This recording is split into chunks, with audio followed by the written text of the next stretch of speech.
What is up, folks? It is another beautiful day at 802 Garage. I just want to give you all an update on where I'm at with this. I tried to start it last night on a live stream. It did not work out. We got some bad news. I'll give you the full details in just a second. First thing I want to say is, if any of you are in or near Vermont, please go check out my Let's Meet video. 802 Garage's first car meet ever is happening this Saturday in central Vermont at 2 to 5 p.m. So please go check that out. I will put a link to the Facebook event in the description.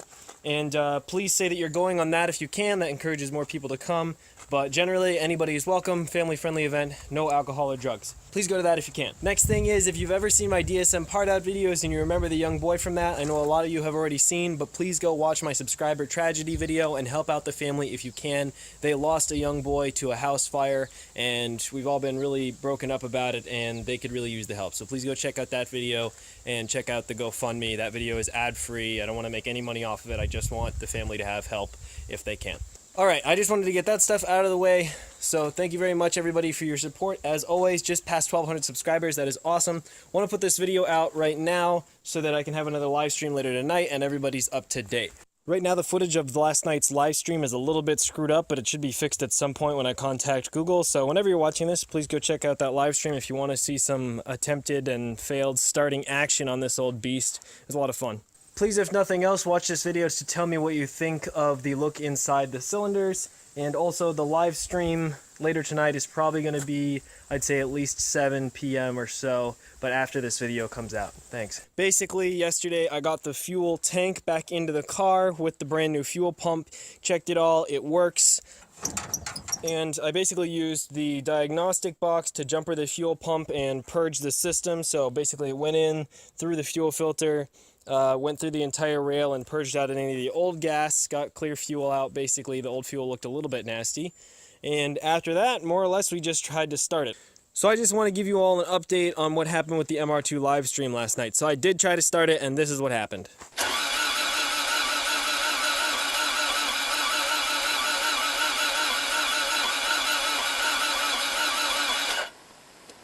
No! Doesn't sound like it's trying to start, guys. So after that, all the viewers tried to help me diagnose why it wasn't starting. It was my biggest live stream ever. It had over 50 viewers constantly. I think peak was 67. So that was pretty awesome. And we went through some basic steps. Some of the stuff I had done before, some of it I hadn't. I had already checked for spark in the past, and it had spark. We checked again live. They told me they saw spark. We pulled the oil cap and watched the cam. The cam rotated, so the timing belt is at least intact. That doesn't mean it's actually in time. And then we tried some other stuff. We compression tested it, which I hadn't done in the past, specifically because I was just hoping it would run, and then I could compression test it warm. That didn't work out, so compression test results came out pretty crappy. If I remember properly, it was 60, 32, 128, 60. So that's not a good sign because it doesn't necessarily indicate a head gasket or timing. It more indicates a junk engine, which isn't good. So putting oil in one of the cylinders brought the PSI from 60 to 90. Didn't really do that with the other ones. I may do something like that today. But so otherwise, has spark, should have fuel if the injectors aren't clogged, and it should be getting air pulling through the intake.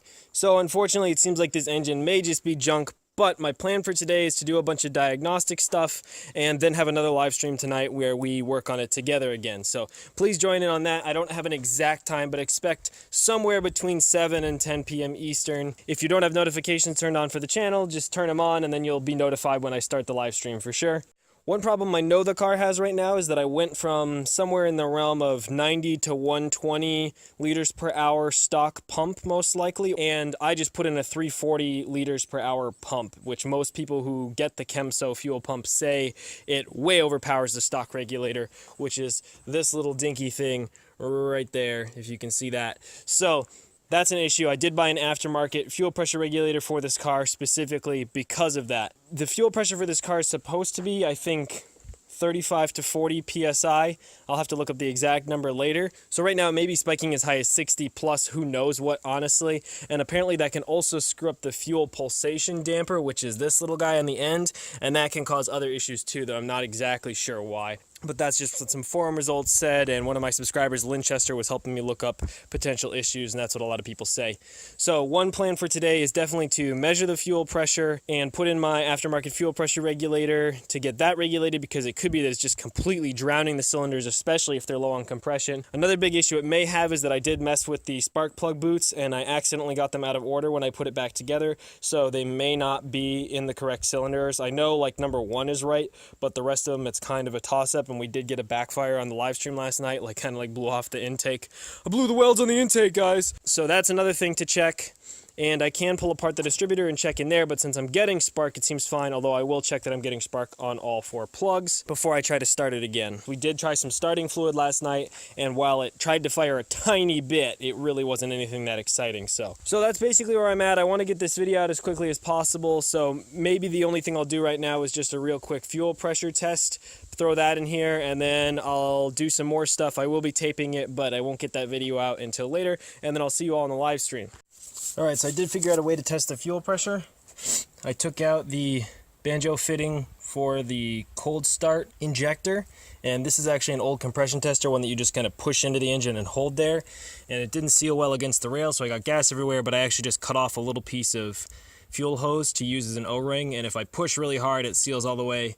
And so just using the jumper and a fully charged battery, I'll show you what kind of pressure I get. Hopefully you'll be able to see it on camera. So pretty solidly at 60.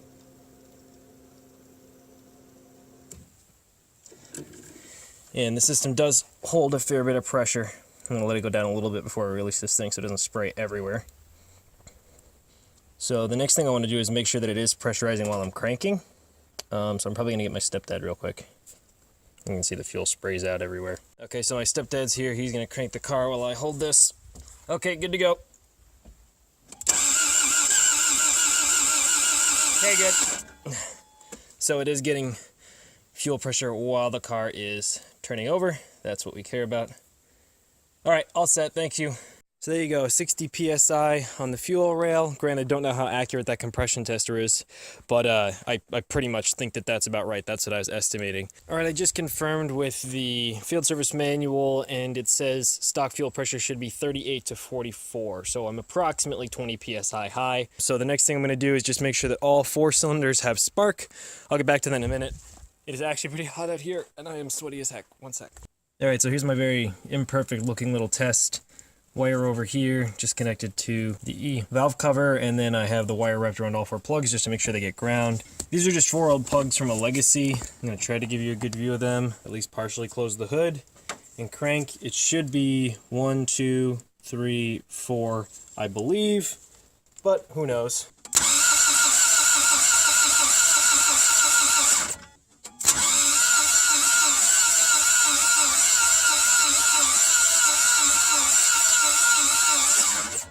Alright, I'm going to have to watch it back to see if that worked, but ideally all 4 plugs should have sparked. To me that seemed almost random, which could indicate there's a problem with the distributor cap and it's just storming in there, which would actually be amazing. I'm going to try it again one more time and try to give it a little more darkness. All 4 plugs did spark though.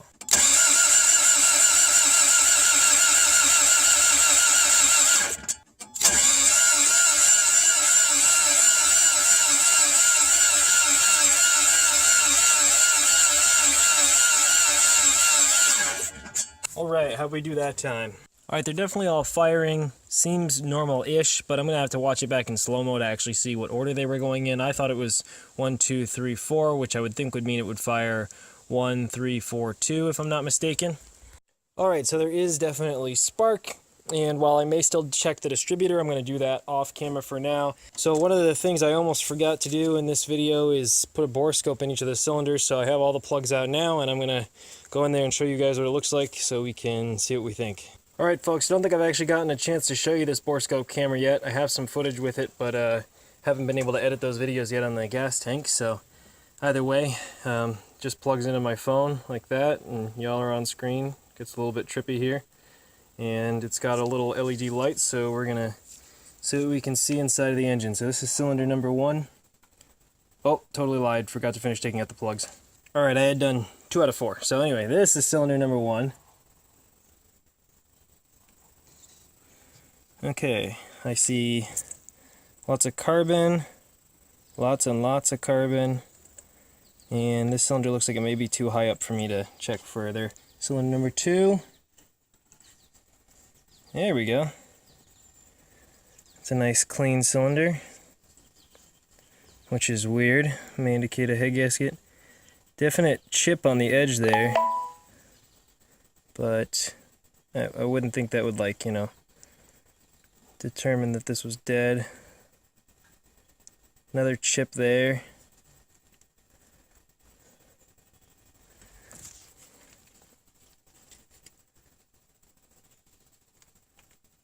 And I think we're back to the first chip, so that's what cylinder number 2 looks like.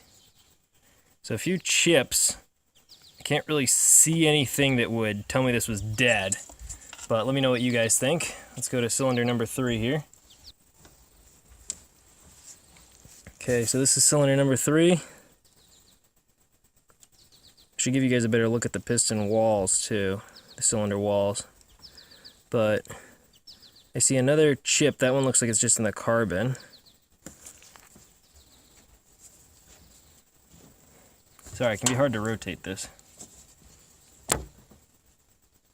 More chips in the carbon. Carbon, carbon. Cleaner portion of the cylinder. Let's see if I can give you a better look at the walls at all. Okay, so definitely some rust. And I'd say a fair bit of scoring, but it's kind of hard to tell. Again, this is still cylinder number 3. So yeah, they were definitely rusty, which isn't good, you know. Should have soaked the cylinders before I ever tried to turn it over kind of thing, but this is cylinder number 4. Oh, the piston's right at the top, so that's the 4th piston. Okay, I'm going to turn the engine over real quick and see if I can show you cylinders 1 and 4. Okay, so hopefully here's cylinder number 1. Oh, there you go. Looks a lot cleaner now. A lot more normal anyway.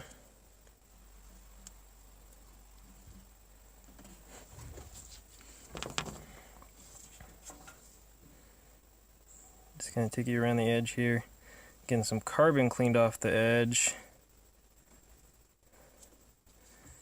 That's the whole edge of the piston. I think we've been around at least once now. Let me see if I can give you a better view of anything else.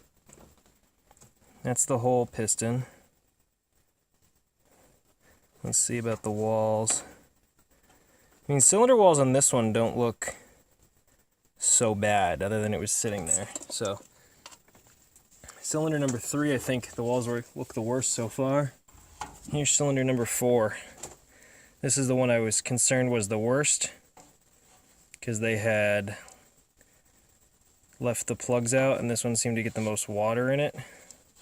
So this thing just looks like a damn mess.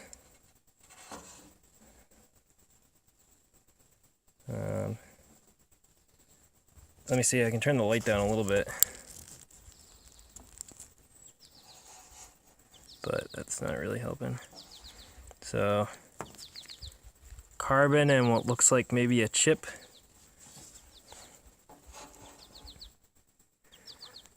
And yeah, kind of hard to tell much else on this one. Lights max, try to get a look at the cylinder wall. And the wall looks very shiny. And you can't really see any cross hatching. Okay, try to get a look at that wall. I mean, it's like a mirror finish.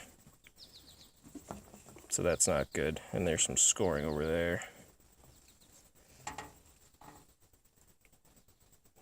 Yeah. Guys, so that's a look inside the MR2 cylinders. I know it wasn't perfect and not quite crisp fix yet, but let me know what you think about that. To me, kind of looks like bad scoring on 3, completely mirrored on number 4, which means it was like all cleaned off and scrapes, and the other 2 are just kind of fair amount of carbon, nothing like too concerning if it had compression.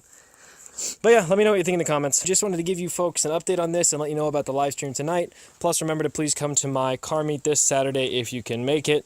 I'll give you the full rundown of any other tests I do once we hit the live stream. Probably first thing I'm going to do is double check the firing order I'm going to put in the proper plugs for this engine, even though the ones that are in it will work fine. And I'm going to install the aftermarket fuel pressure regulator so I can adjust it to have the right pressure. Thank you so much for watching, everybody. Really appreciate it. I will catch you later tonight on 802 Garage. I blew the welds on the intake, guys.